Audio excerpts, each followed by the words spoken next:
Kementerian Energi Kuba menyatakan telah terjadi pemutusan total pada sistem listrik nasional yang menyebabkan sebagian besar wilayah tersebut gelap gulita. Pemulihan listrik telah dilakukan secara bertahap dengan memprioritaskan fasilitas vital seperti rumah sakit dan sistem air bersih. Sepanjang bulan ini, Kuba telah mengalami 3 kali pemadaman besar-besaran. Kondisi ini dipicu keterbatasan pasokan bahan bakar, menyusul blokade yang menghambat impor minyak untuk operasional pembangkit listrik.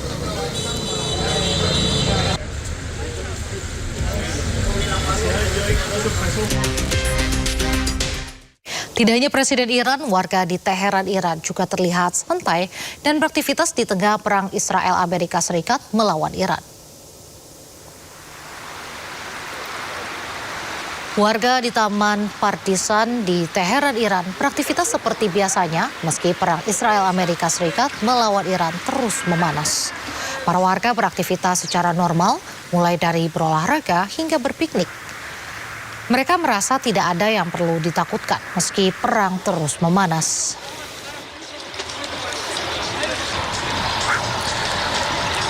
ایرانی‌ها یه مقدار انسانایی هستیم که خیلی ترس و واهمه‌ای از چیزی نداریم و اینکه آدمای شجاعی هستیم همیشه.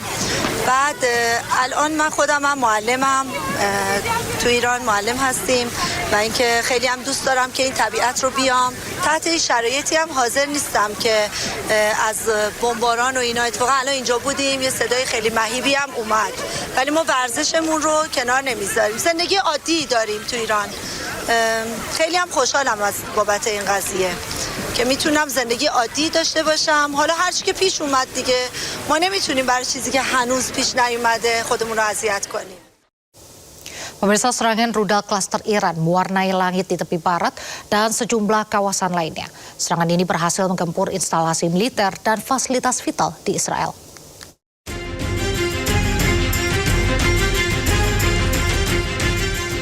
Sejumlah rudal Iran melesat dan membelah langit Beit Rima sebelah utara Ramallah di tepi barat.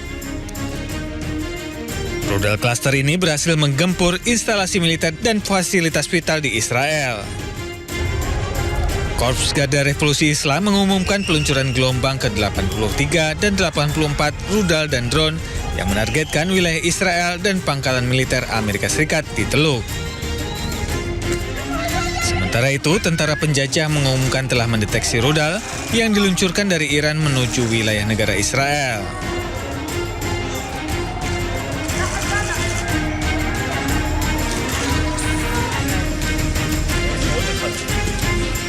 Sementara itu, langit malam di wilayah selatan Israel dipenuhi kilatan cahaya dari rudal klaster yang diluncurkan oleh Iran.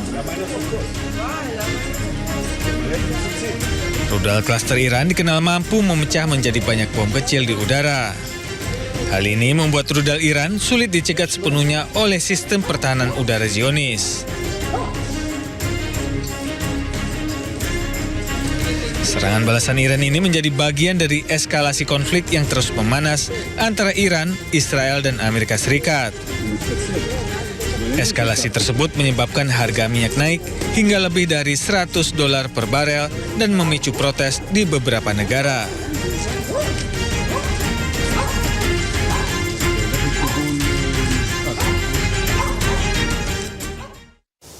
Serangan rudal dan drone Iran berhasil memporak-porandakan Tel Aviv dan sejumlah wilayah lainnya. Tim penyelamat Zionis langsung mengevakuasi korban ke rumah sakit terdekat.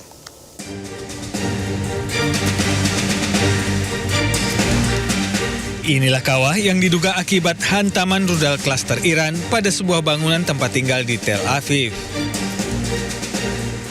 Tim penyelamat dan keamanan yang tiba di lokasi langsung mengamankan area tersebut. Serangan ini menewaskan sedikitnya 1 orang dan melukai 4 orang lainnya. Sejumlah lokasi di sekitar Tel Aviv juga terkena pecahan rudal dan serpihan yang menyebabkan kerusakan yang signifikan. Komando Pertahanan Dalam Negeri Israel dikerahkan ke Tel Aviv setelah serangan rudal Iran pada Jumat malam. Petugas darurat berjibaku mencari korban di antara puing-puing bangunan tempat tinggal yang rusak. Korban terbaru ini menambah jumlah korban tewas di pihak Israel menjadi 16 orang. Sementara Iran telah melaporkan lebih dari 1.500 kematian sejak awal perang. Amerika Serikat sendiri telah mengkonfirmasi setidaknya 13 personel militer tewas dan lebih dari 200 terluka.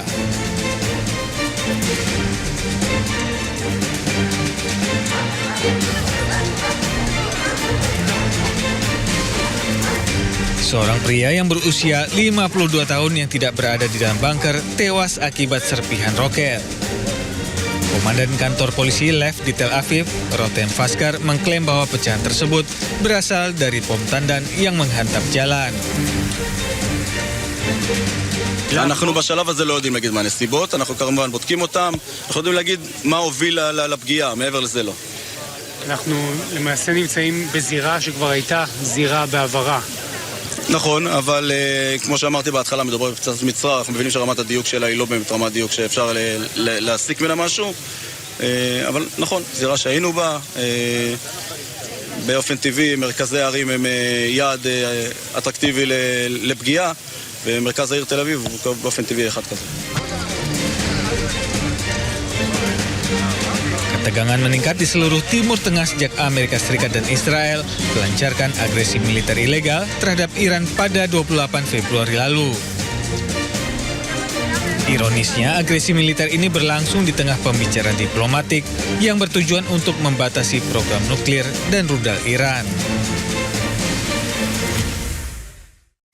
Kita beralih ke Kuba. Krisis listrik meluas di Kuba setelah jaringan listrik nasional kembali kolaps untuk kedua kalinya dalam sepekan. Lebih dari 10 juta warga terdampak dengan sebagian wilayah Kuba mengalami pemadaman hingga hampir 3 hari.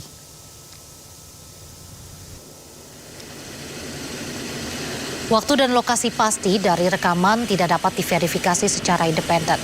Video menunjukkan sebuah port yang dapat diperpanjang yang dikenal sebagai boom menempel pada pesawat penerima untuk menyalurkan bahan bakar. Sebelumnya dalam konflik tersebut, sebuah pesawat pengisian bahan bakar Amerika Serikat jatuh di Irak dan menewaskan 6 orang di dalamnya.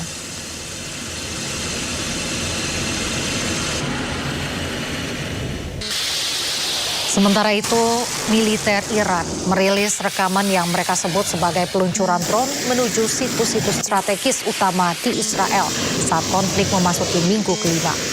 Menurut militer Iran, serangan terjadi sejak minggu dini hari waktu setempat. Mereka menggunakan amunisi jelajah dan menargetkan pusat strategis perang elektronik serta radar ELTA. Kawasan tersebut terafiliasi dengan sektor kedirgantaraan Israel yang terletak di kota Pelabuhan Haifa. Ditambahkan bahwa fasilitas penyimpanan bahan bakar di Pangkalan Udara Ben Gurion juga termasuk di antara target.